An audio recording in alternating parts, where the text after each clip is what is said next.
guys, my name is Laura Lawrence, and I apologize that I'm not able to be there in person with you for this amazing event. I hope you learn a lot of things. As we all know, Michigan is extremely moody in the weather department, and I'm in northern Michigan, and I call it the buckle of the snow belt, and it is extremely chaotic, beautiful, but super, super moody, and there's that good ice storm coming in. I just couldn't risk it, so I apologize for that. I love being able to speak in person and just interact with you guys because I'm sure you guys are a bunch of amazing folks. So I'm sorry I missed that, but hopefully I get to interact with you with this presentation that I'm going to do for you online. Instead, I would love to have you guys comment or ask questions. I absolutely love being able to help hands-on. So please don't feel afraid or like it's a silly question or anything like that. It really does fill my cup when people ask questions, and then I'm able to help them. So let's get started on today's topic, which is really how to start homesteading.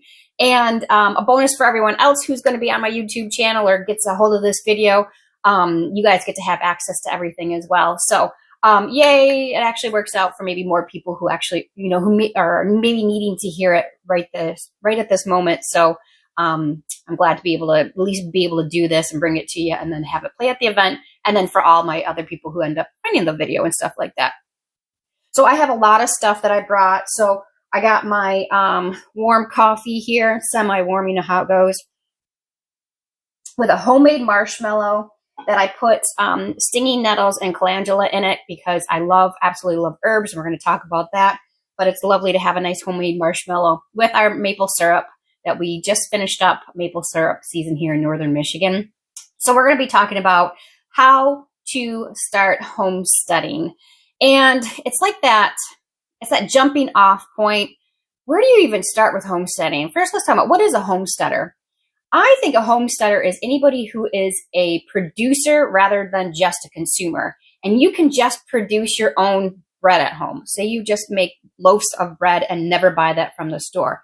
To me, that's a homesteader. You are on a track to take back that control from, those companies that really just care about all that bottom line and they add all those nasty ingredients, and then you can do that at home. So everything that you do at home, being a producer instead of just a consumer, to me, that's a homesteader. And the husband and I, we have 3 wonderful kids. He works a full-time job, and we raise 80% of our own food, which is all of our meat, and we do everything absolutely organic. It has to be, the name is Food Prude for a reason. We're very prudish about our food, and it's, it started a long time ago. And so he works, we do all of our own meat. We raise chickens and pigs and just absolutely love that bacon. And we raise all of our own vegetables and a lot of our fruit too. We keep, we've been at this particular homestead for 7 years. So we've been able to implement some orchards and getting those trees in, some apricots and pawpaws and blueberries and strawberries. And there's wild raspberries and stuff like that around here. So lots of stuff that's coming in on the homestead and coming to fruition. So that's kind of where we're at, which seems, we do a lot. We do, I don't know what we don't do, to be honest. I mean, I buy my noodles, but I could make it from flour. Can't raise wheat berries or wheat, so I buy the wheat berries. But for the most part, we are hardcore doing everything on our homestead while he works. We have 3 amazing kids, like I said, and they help out a lot, like it or not. But a side note about the kids, it's really cool raising the kids up in this environment because I think it'll be easier for them for these types of decisions and lifestyle of eating healthier and better and stuff like that. It'll be so much easier for them because they're just growing up in it. So like if you're like me, I didn't grow up like it, neither did my husband. And so it's a little harder to kind of like retrain your brain. Like that Big Mac actually is nasty and it doesn't taste good. It doesn't taste good anymore to us, but all those memories of times of like getting those fries and how it, it tasted good at the time, right? So you got to kind of retrain your brain. And I think it's going to be a lot easier for your kids. So if you have kids, kind of keep that in the back of your mind that it's making it easier for them, even though it's harder for you. But isn't that what parenting is all about? So, so that's kind of a little bit about us. I'll put a link on the resource page if you would like to read it. I had a friend who had to write article about I think like a hometown hero homesteader or something like that. I forget. And it talks a lot about how what she sees from the outside. And it was a really good article if you'd like to read it. Just how we do a lot of permaculture and then organic. We raise everything here on the homestead. So that's a little bit about us. Let me make sure I didn't miss anything because all that good stuff. So yeah, we do the maple syrup. Maple syrup season just kind of finished up, and that worked out really good. That stuff is really fun for the kids to see and taste and to drink the sap and all that interesting stuff. And of course, the syrup, it makes great coffee.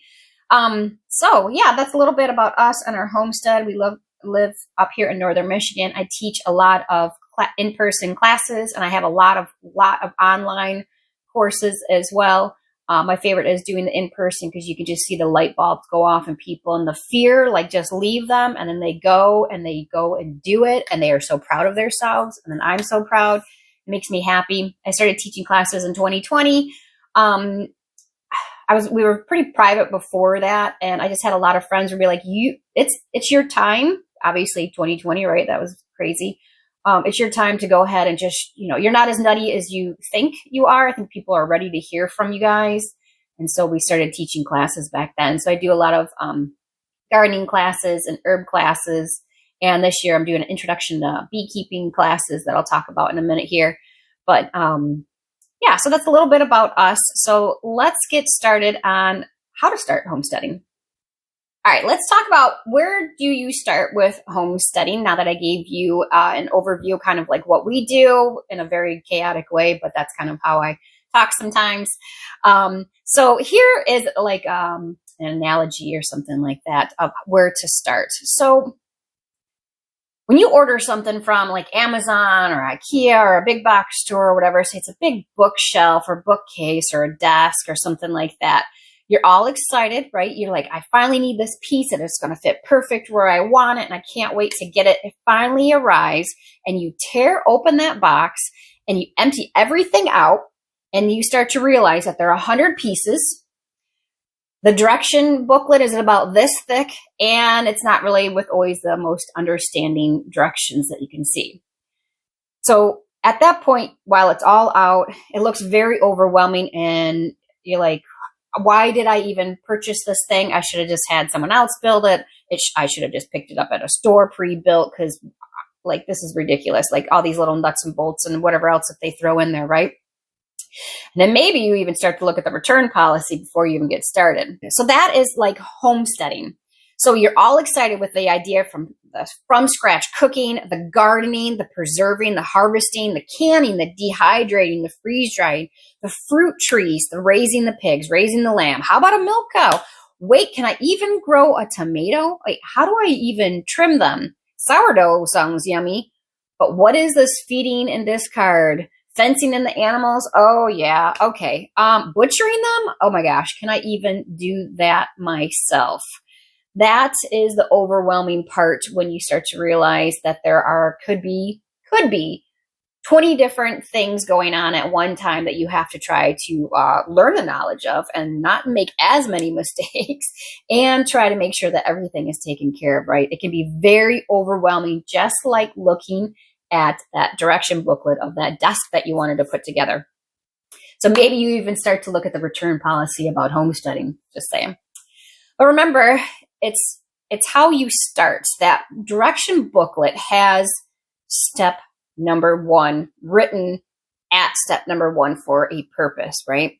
So you can't look at the whole entire project or your whole entire homesteading journey or look at me at my homesteading journey and not get very overwhelmed. You have to, it's a million things. You have to keep this in mind. It's a million different things and there's a million different steps, but you have to start at step number 1. No matter what that step number 1 looks like for you, it was certainly different for me than it's going to be for you.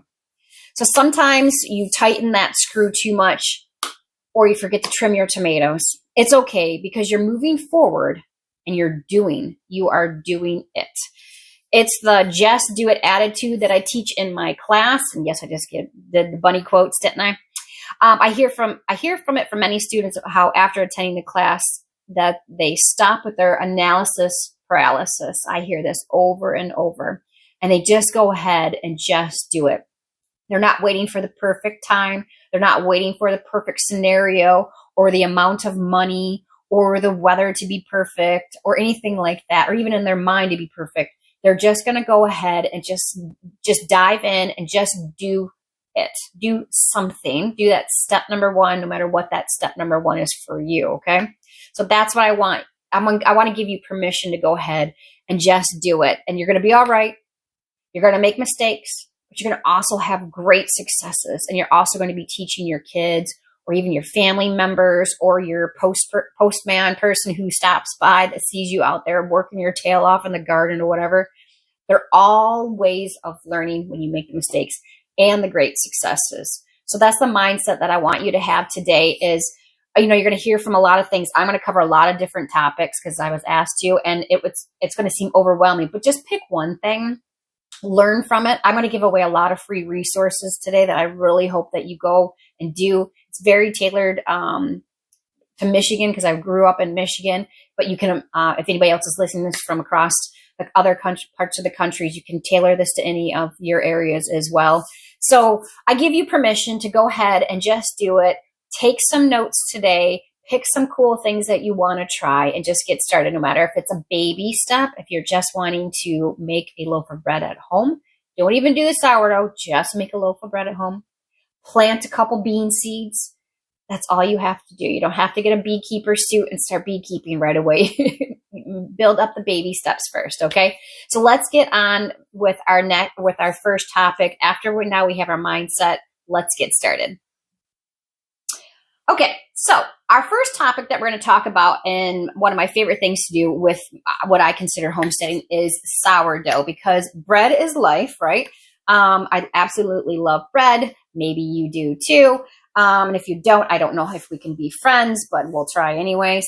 I absolutely just love, sourdough. It's very simple.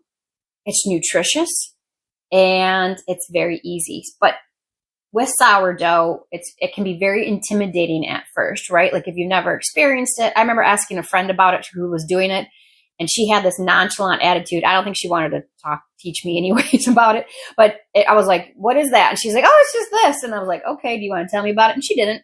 So it took me about a year after that till I actually was like, I'm going to do this sourdough thing, and I'm just going to start from step number one. We've talked about starting at step number one. You have to do that with sourdough. And it's brilliant. It's been years now, and I absolutely love it. And I teach sourdough classes, and the people who go and do it now, they're like, that is amazing and so much more easier than they thought it was going to be, which is cool, right? I always say I'm not a rocket scientist. I'm not out there formulating, calculating things. I just like to do a lot of different things. It's my creative outlet on a lot of different things, and sourdough happens to be one of them, and it's delicious. So I have on my resource page, there's a specific detailed outline step by step. And I just walked 100 students through this online, and it worked out fabulously. You go to the website and you start at the top. You read that top part. You watch that first video. Okay, you did that. Step number one. You're going to go to read it, watch it, read it, watch it. You're going to start to implement and make your own starter. And I walk you through all the recipes, all the tricks, how to do your first easy sandwich loaf all the way up to an artisan loaf. So that'll be on the resource page. I highly suggest that you go ahead and check that out. A lot of people, I've had a lot of good feedback about that, which is really exciting to hear that. So patience is key with sourdough. It does take a while to get established. It can take several weeks, maybe a little bit longer, depending on your kitchen and the temperature and the atmosphere. And it is moody. It's a living thing, but it's very easily, and you can do it basically how you start. It's so simple, guys. I use a quart jar. At first, I have a breathable lid, which could be a coffee filter or some cheesecloth or something like that. You are literally just going to start with flour and water. And what it does, the flour and water, because you mix it together like a pancake consistency, it's going to grab in the yeast from the air. We have wild yeast everywhere. It's just everywhere. There's nothing you can do about it. It then goes into the flour water mixture and it starts to eat it and ferment it. And that's where you get the bubbly stuff. Again, this takes a month, so be patient with it. It will smell like nothing but your child's volcano paper mache thing. Not that fun. But in the month's time, it's going to get that bubbly, smelly, fermenty type thing that makes what fabulous sourdough is.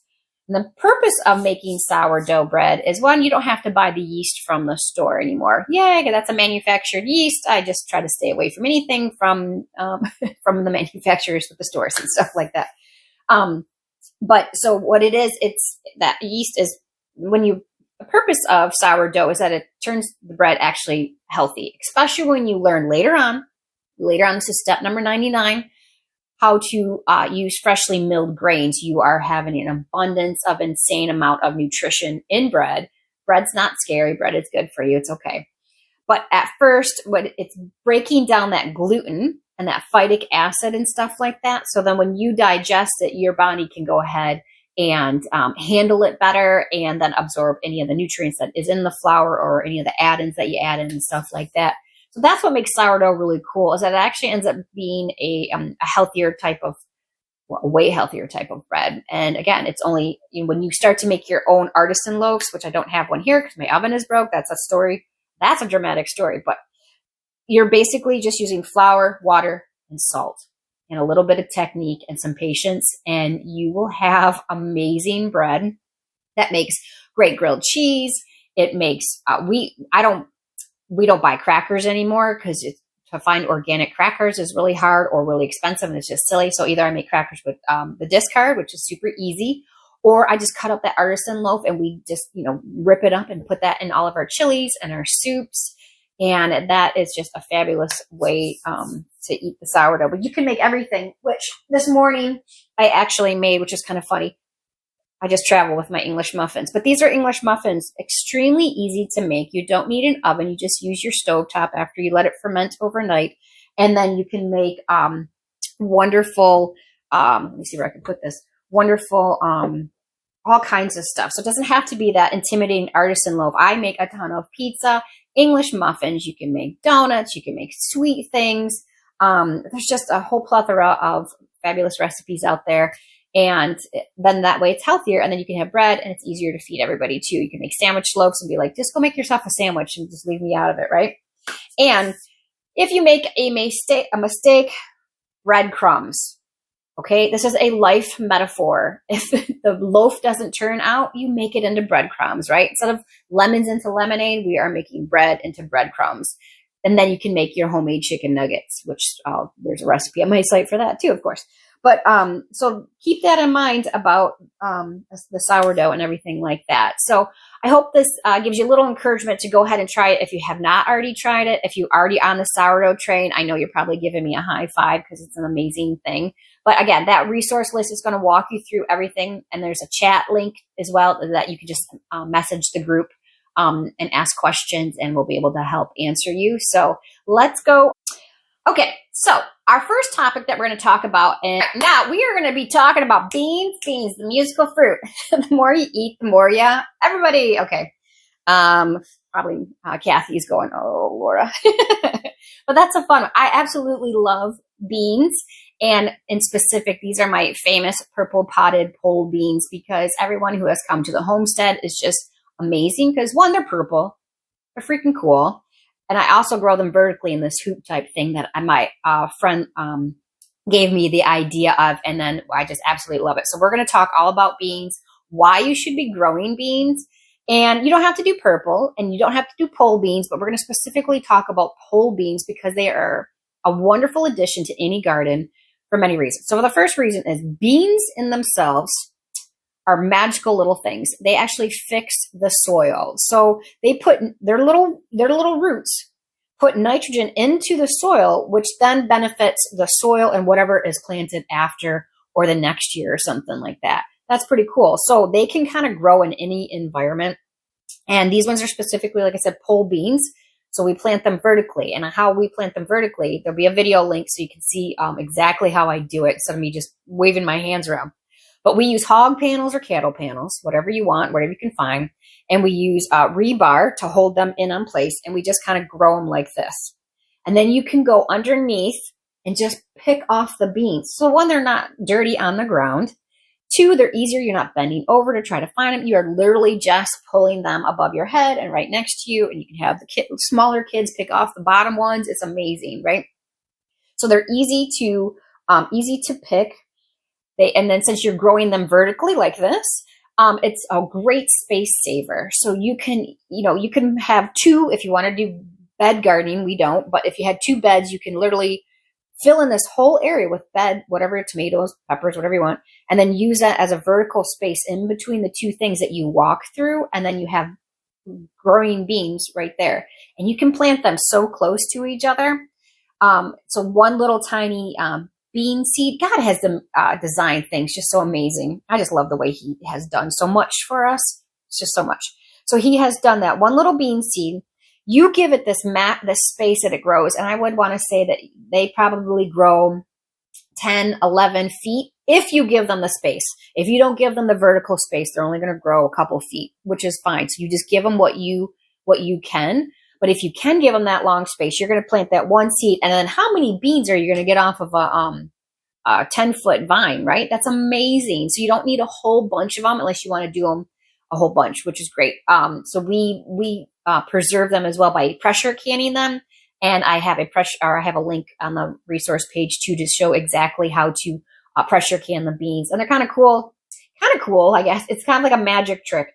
When the purple beans hit hot water, they start to slowly turn green. So it's kind of cool for kids to see. But it is disappointing when you wanted to eat purple beans and you pressure can them and then they're green. But that's all. They're just deceiving things, but that's okay. So they grow in abundance. You grow vertically to maximize space. You use the hog or cattle panels. They're easy to pick and they're magical, right? So if you are interested, and I was hoping to be able to bring some at the event, but if anybody is interested in buying my famous purple potted pole beans that I'm growing here in northern Michigan on my homestead for, I want to say, okay, I grew them at another place. So it's been a really long time since I've been growing these specific ones. I just keep seed saving from them. They are easy to seed save. I think that's in one of the videos and stuff like that about that as well. So you just got to buy them once. So if anybody's interested in that, I'm just going to go ahead and you just pay shipping. I think maybe if you pay $5, I can get them shipped to you or something like that. And then you can have your own pack of purple potted pole beans that are very good and all that kind of fun stuff. So that is beans. I love beans. And yeah, so let's go on to the next topic. Now we are going to be talking about beans, the musical fruit. The more you know. Let's talk about fermenting. Okay, so let me read the little scientific thing. And I have to read it because, like I said, I'm not a rocket science. I'm just a girl named after Laura Ingalls Wilder, thanks to my mama. So lactofermentation is the process of taking beneficial bacteria. I know that word bacteria can scare people, right? But this is beneficial bacteria that are naturally occurring, just like the wild yeast in the air. It's naturally occurring on vegetables and converting them to lactic acid. The veggies are delicious and rich then in probiotics. So you're creating your own probiotics. And that's a whole big buzzword for the last couple of years because we are starting to learn that all of our immune system, not all, but like the majority of it is actually in our gut. So we need those probiotics, those good things in there fighting off the bad things. So if you can figure out ways to get probiotics naturally with eating vegetables that are fermented instead of buying buying the probiotic pills and stuff like that. I mean, it's just another layer of health that we keep adding to everything. And I think again, just how God has designed some of this stuff for us. We just have to not let our industrialized society scare us into not thinking that something sitting on your counter is okay. Like they scare you into thinking that's not okay, but it is okay. It's a process, but I think that's how God designed it. And I think we need to go back to those old fashioned roots, right? That's exactly what I'm all about. My mama, like I said, named me after Laura Ingalls Wilder. She absolutely loved the books. My daughter loves the books. It skipped a generation because I don't like to read that much. I like to get in and get dirty, but I'm glad that those two really like it. And I absolutely love Laura Ingalls Wilder. And I kind of, oddly enough, kind of emulate a lot of her lifestyle, right? I always think about like pioneering days, what would what would Laura do, and just kind of do that. And she also was a publisher, right? And wrote articles for her local newspaper. And so there's a lot of stuff in common that Laura and I do. I love it. It's just so cool. Thank you, Mama, for doing that. Let's get back to the fermenting. I like to take some little rabbit trails, don't I? Okay, so let's get back to the fermenting. So there's a couple reasons that's awesome for it, right? The probiotics, that you add that to your diet. You get to extend your harvest as well. Still down in my fridge, we have fermented onions that you can put on burgers, or, what else can you do with it? We just put them on burgers. Oh, sandwiches, all kinds of stuff. Okay. So fermenting is also simple because you are literally just using salt and water. And on the resource page, I'll put some of my favorite recipes, which is the carrot sticks that I like to do from carrots from our garden. And then the kids eat them. They eat 1 or 2 a day. And then a simple salsa as well. So you basically just take your veggie, you make a certain brine ratio, which is listed on those recipes. And you just make sure that the vegetable is down below the water, because that's where the mold might show up, is up here. So you just got to keep them down with some fermenting lids, or a bag with some rocks in it. Just make sure it's in a bag just to keep it below. And then you just pour that brine solution onto the things, keep it below, and you set it up for a couple days. The salsa is done within 2 days, and you'll see all the bubbly and all the stuff going on. It's because the tomatoes, they can go a little quicker, it goes quicker. The carrots take 3 to 5, maybe 7 days, depending on how salty you want it. At that point, you then put it in the fridge and you store it in your fridge. So you just have it on your counter for a couple days. It ferments it, and then you go ahead and put it in your fridge. So again, it's very simple, and it's a great way to be able to extend your harvest, and then add in that, have like a freshness still, even all winter long, when the carrots are still there, the onions or the sauce or whatever like that is still there. And there's a lot of different fermenting recipes out there that you can certainly go and search for. We just happen to I like to do the onions, the salsa, and the carrots. I've done the cucumbers before, and they were absolutely disgusting. So, but you do you, boo. Okay.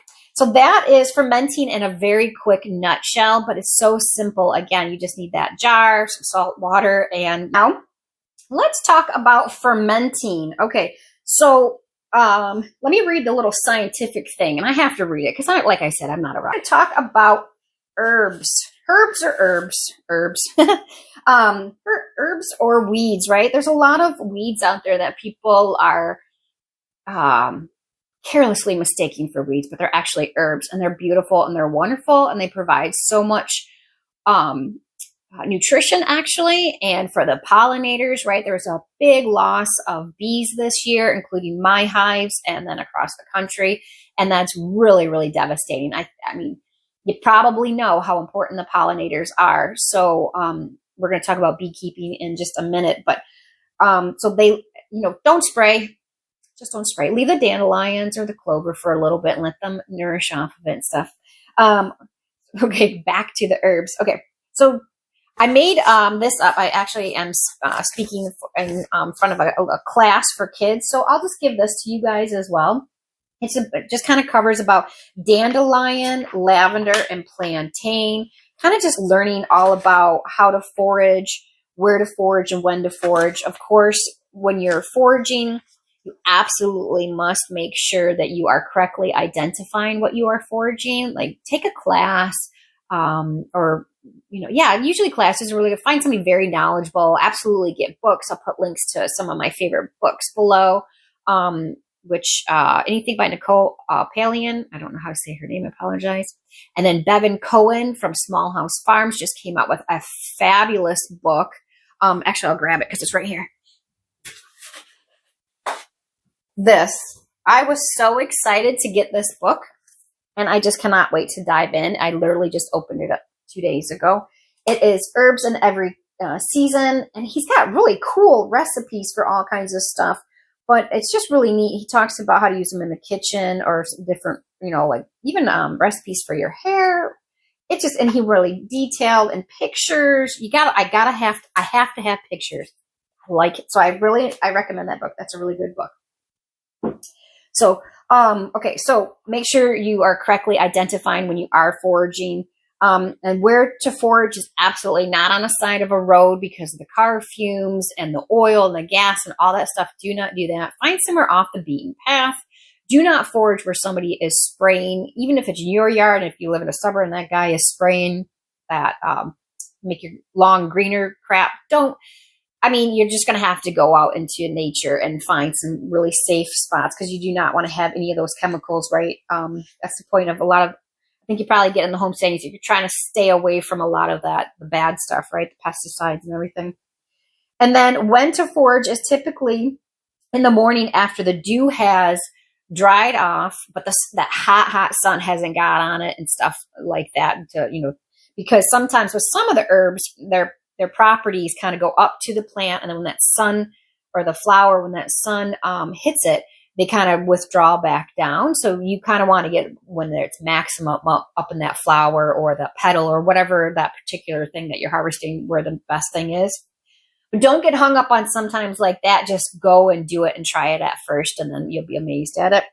And make sure you don't harvest, if you're foraging, don't harvest everything. Leave some of that there so it can kind of keep regrowing, right? Don't take it all. I know people go crazy in Michigan about morel mushrooms, right? But you got to leave some of them because they open up and they leave spores, and then there'll be more the next year. So don't forage everything that you see. All right, so then we talked kind of like about dandelions. You can eat all of that. They're great for the pollinators. There's nutrients. You can eat the leaves in a salad. You can make like a bacon vinaigrette salad and put in the dandelion leaves. That's pretty cool. I have a recipe for dandelions of shortbread cookies where the kids can absolutely make them so easy, and you can incorporate either the lavender or the dandelions, and that's a really fun way just to kind of make an herb or a weed, actually, right? People think dandelions are weeds. Really fun. So that's cool. So, and then plantain. Oh my gosh. So I kind of go into a little bit how to identify it and what their fancy like Latin name is and what part of their family, what you use. So this is a really cool resource. I think that you will like too, even though it says herbs for kids. And then a coloring page because hey, who doesn't like to color, right? So I got the shortbread cookie recipe in there. That's going to be used for the dandelions or the lavender. The lavender is wonderful as well. And then now the plantain. Oh man, there's two types of plantain, but I specifically did the broadleaf plantain. This grows like a weed. No, this grows everywhere in the yards. It likes dirt. I think you can find it anywhere after you properly identify it. It is great for when you get stung. So you're out there and you left those dandelions for the pollinators and you kicked one up and you get one on your shin, like my husband always does, and he starts hollering for somebody to grab the plantain. So we go grab the plantain. You just kind of wipe it off the dirt and then you put it in your mouth and you make a poultice. You're just basically chewing it up, and then you put that right on your sting and it instantly takes it away. It is amazing what herbs can do. So that's a really cool one about the plantain. And you can take all these different herbs, and make all different kinds of things. So I make a lot of different salves, which is in my Etsy shop that I'll put a link to. And like you can take them, you infuse the herb in an oil, then you mix the oil with a little bit of beeswax. And then you've got a salve that can help with the stings. Like if you didn't want to chew it up, you could already have that made. It helps with rashes. There's just so many different great ways. There's a healing salve that I have that replaces that little ointment tube for healing and everything like that. And it works amazing. So I grow the herbs out in my herb garden, and then I do the infusion and then mix it with the beeswax. And then I have this healing salve that is so safe for the kids. And I have like a calendula one, and they just, what do I use for this? You can use anything really, because they're all fabulous, but sometimes they have a little more specific on things. So it was really cool to be able to take the herbs and go ahead and put them in a salve for that. Then we have lip balms that I make with the stuff as well. And some of my favorite things are ways to tincture these up. I just use the folk method and all kinds of tincturing ways. So you just harvest the herbs and you mix it with, you cut them up, and then you put, I use organic vodka, and you let it steep, not like steep as in not like heated up steep, but just hang out for like 6 to 8 weeks or longer. It can go as long as you want. Strain it, and you have a tincture. And they are so good for, I mean, every herb has so many different powerful things that they can accomplish and do. You just have to try to focus on the little bits of okay, so they have a whole lot. So you just kind of go, okay, what's the 1 or 2 things that I know that they're going to do? These are both great for immune system and just really gentle. And so I like to use herbs and tinctures and stuff like that. And I'll put the link for this little booklet here. I've got a herbal workshop coming up in June as well. That should be really exciting. And there's lots of resources on the resource page for you as well to dive into that. Just pick one. Here's my suggestion. Pick one easily grown herb, a lemon balm or a mint, lavender. No, so let's do a lemon balm or a mint. Make it super easy on yourself so you don't get overwhelmed. Those are pretty safe. I'm not a doctor or physician. I'm not giving advice. But those, I would start with those and then learn about those and then go ahead and create some of the things that I was talking about. And or you can just harvest it for tea. It makes great tea too. Just mix it together and make a delicious, nutritious, healthy, so beneficial tea. And there's just at least this, again, God has made these things awesome. And a lot of herbs, they're perennials, right? They come back and they come back, and you can't kill them. You can't pull them out. They just keep coming, especially like a mint or a lemon balm. They're so overabundant, but I think that's what God designed it. He knew we were going to need this kind of medicine, and that's what this is. It's a medicine and an herb and a weed and a plant, and it's fabulous. So, so check out, keep going with the herbs, pick one, go from there. All right, our next topic today for how to start homesteading or where to start if you are interested in bees. So you got some of the other things going and maybe you want to bring bees and be a beekeeper. Here are my top tips for being a beekeeper. I am going on my 5th year, and we are buying 3 nukes or nucleuses of bees this year because I mean, this sounds terrible, but I lost all my hives. I went into the winter with 6 hives.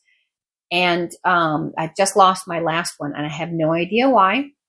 And it's kind of a very scary thing, but we have all the equipment. My husband's like, no, it's so beneficial for the land to have honeybees on. And even if I don't even harvest any of the honey, they're just so beneficial. We have seen, it took about 2 years, definitely on that 3rd year, but that 2nd year, everything got pollinated so much more. Because the bees were out just foraging like nuts on all this stuff, the apple trees, all of the garden, everything like that. They just were doing such a great job. So at that 2nd or 3rd year, you will see how it'll change your dynamic of your pollination rate of all the good stuff, right? All the amazing stuff. So if you're into bees or you want to get started, that is just a fabulous reason. And we all know that we need all those wonderful pollinators doing their jobs, right? So here's my top tips for newbies. Start with 2 hives. And I learned this from a great teacher up in the UP. So if anybody's from the UP, he's in Newberry, Bee Wise Farms. He was a great teacher. I went to a couple of his classes and really helped me out back in 2020. And he said, start with 2 hives. And I highly recommend that because you can compare the 2 hives when you are working with them. And if one, the queen dies or something happens or they get depleted of the resources, you can at least combine them so you can go into the winter with one. And then you don't lose that one even though you combined it. So start with 2. That way you can kind of compare what's going on or what kind of they should look like, right? Purchase nukes or nucleuses, which is, like a nucleus of a cell or something, like the whole entire thing is packed inside there. So you get them in a box and it has a mated queen and it has your worker bees, your guard bees, and it has brood in there, which is baby brood, little eggs and stuff like that as well. So you've got like the whole dynamic of what you need. You have to pick those up, you bring them home safely, and then you put them into your own equipment. So purchase nukes. You can purchase packages. And I have never done that before because I kind of want, up here, especially in northern Michigan, I still recommend anywhere, but you can do some research on it. But like here in northern Michigan, we have such a narrow time frame for the bees to even grow their comb and collect all the resources so they can eat the honey during the winter and stuff like that, that, the nukes are a little more established, so they have a little bit better chance. That's what I kind of feel like. Always wear your bee suits. I have gone down to the bees a couple times and I think, oh, I'll just move this or just do this or do that. And that guard bee comes out and does not like me. And I have gotten it pretty good before. So always wear your bee suit. Don't go down there thinking you're a hero. So that's what I suggest. Or you have a little PTSD like sometimes I do. So I have to kind of get over that. I'm still going to be a beekeeper. Trust me. I absolutely love it. And it's amazing to go into the hive. The world kind of disappears when you're hanging out with the bees in the hive. So stay calm is my next one. Have your smoker ready at all times. And putting your hive where you're going to put your hives, location is really important. Don't put them in the woods. You can put them on the edge of the woods, but don't put them in the woods. They need a clear, good pathways to come in and out of their hive, and it would be dark for them, and they would probably get a little confused. And they like to, if you're going to go into your hive, make sure it is a sunny, pretty calm day, not cloudy or threatening of rain or anything like that, or really windy. They'll be a little more feisty. There'll be more of them will be in the hive instead of out foraging and happy. So you're kind of taking it's a little more riskier, a little more chances going on that. And dare I say that these bees are actually smarter than us. They are brilliant. They are so cool. They are so self-sufficient. They're just amazing little things. In the springtime, this is just one example. In the springtime, the hive starts to get a little too big, and they're going to outgrow it. So they're going to the queen might leave, or she'll kick half the bees out, and then they go find a new home somewhere. But prior to that, you can actually split them up yourself. And that second hive will raise their own queen, knowing that that queen is no longer with them. And then you have another hive for free. So that's kind of like a little tip. You don't do that your first year. You do that your second and third year and stuff like that, which can get out of control because then you can end up with like a lot of hives. But or sometimes they just leave and you can't catch them. Or you can catch a swarm, which I've done when I've seen them leave my hive and they land on a tree right there. I can go catch that swarm, which is a whole phenomenal, cool thing, right? It's amazing. These things are so cool. So as a side note for, it's a funny thing. I think you can do this for what I've realized about anything. But if you ask 5 beekeepers a question, you're going to get 5 different answers. So keep that in mind. Do what feels right to you. I take a very natural, laid back approach to beekeeping. Some people take a very hands-on approach to stuff. I just, I know that they're smarter than me. I just kind of want them around. I don't really want to go in and bother them a lot. So we kind of just have like that, that kind of relationship. So that's a little bit about bees. If you are in Northern Michigan or would like to come up to Northern Michigan, which is absolutely beautiful in the summertime, I am teaching an introduction to beekeeping class where I'm going to talk about all of the top tips, and then we're going to I'm going to show how the hive gets put together, what equipment you need, how much it costs, which is pretty expensive. It's an expensive hobby, that's for sure.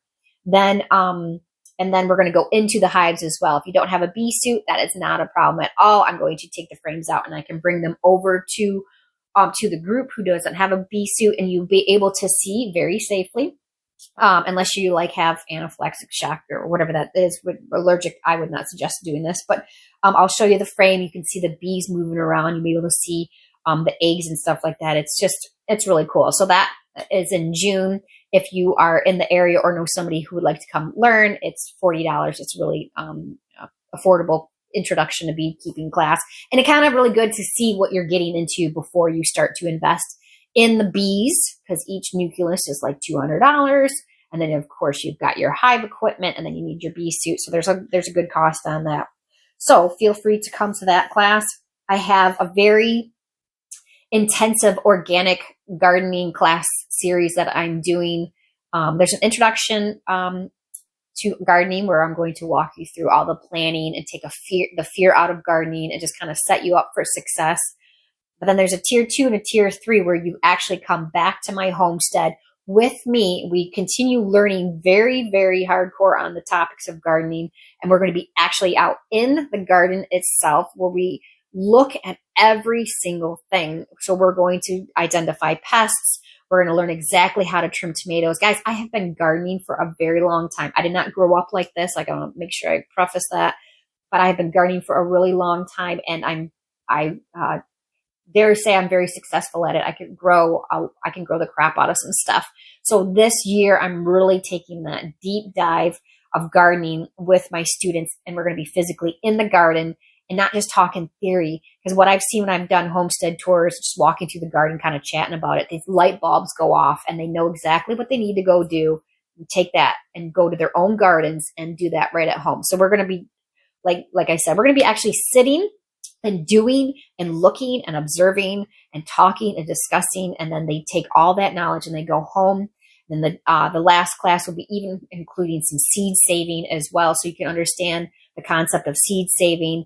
And you'll actually have access for the tier 3 people. Everyone will have access to my online gardening courses, which include all my workbooks, but also the canning preserving one, seed starting, seed saving, all the courses, all the good stuff like that. So that's the tier 3. Plus there'll be some great giveaways that I'll be able to do for the tier 3 people. I'm really excited about.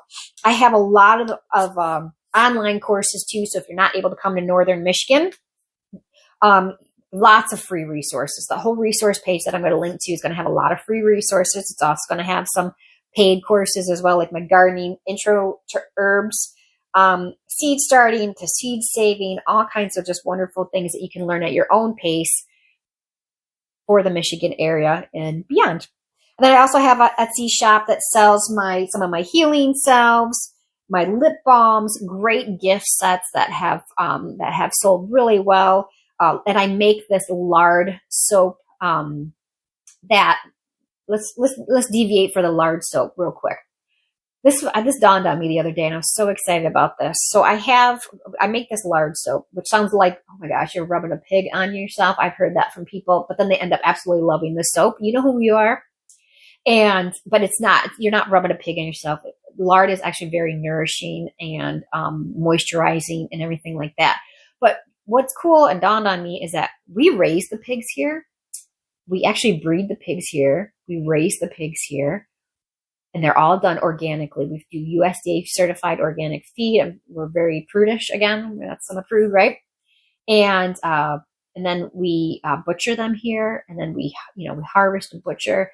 And then I take their lard, I render their lard, and then I make soap out of it. Talk about a really cool full circle thing. Like, so this little cute little bar of soap is like amazing. Actually, I'm going to grab some right here.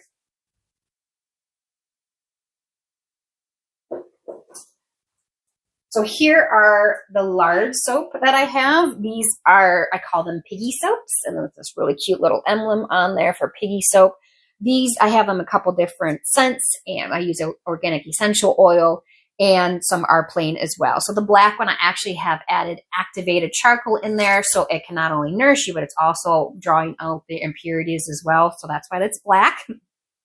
And then we have the white. I don't like to use dyes or anything like that. I just want something pure and simple that works very effective. So that's really cool on my Etsy shop as well. And I'll put some stuff on sale for a very limited amount of time for those who just can take, since I wasn't able to be there in person to sell the stuff, I'll make sure that stuff's on sale so you can, if you're interested in it as well. And then I think the last thing is my cooking club. So I have an online cooking club. This is designed for kids, but honestly, I think if you just didn't grow, I'm hearing from parents that they're doing it with their kids, that they didn't grow up from scratch cooking. And now they are learning alongside their kids. And that to me is so invaluable. I really can't put a word on how amazing that is. But from scratch cooking is amazing. And that's all I do. Every meal, every day is from scratch, mainly from our ingredients here on the homestead. So that is an online cooking club. There's 10 different modules with over 70 different videos with step-by-step directions, everything from cracking an egg to entire family dinners that you and your child, and you can even at a certain age, your child can actually go through this whole entire curriculum by themselves and do the whole thing and then start making dinner for you. How cool is that, right? I mean, like, that is not a negative at all in my mind. So that's an online cooking club as well that I'm really passionate about. And if you're into homeschooling, add that to your homeschooling curriculum and you've got winner everything for dinner. So I guess in closing, thank you for listening to me. I hope that you took some notes. And yes, you can hear my dogs barking. I apologize for that. But I hope you took some notes. I hope you understand that starting at step number 1, your step number 1 is going to be different than anybody else's step number 1. So just pick a cool topic and start to do it. Dive into my resource page that I gave you. Dive into whatever resources else that you can find from other speakers or people that you connect with or your local community. So just thank you and appreciate you. And again, ask questions. It really fills my cup when I know that I have that you have a question or that I've made an impact. I would love to hear, like, oh my gosh, thank you for talking about this today and giving me a glimpse of hope or a glimpse into this or that. I would absolutely love to hear that. And thank you, Teva, for having me speak at your event, even if it wasn't in person because of the ice that's coming or that's here. I hope the weather is good and safe for you guys as well. So thank you for having me speak. Appreciate you and welcome to homesteading.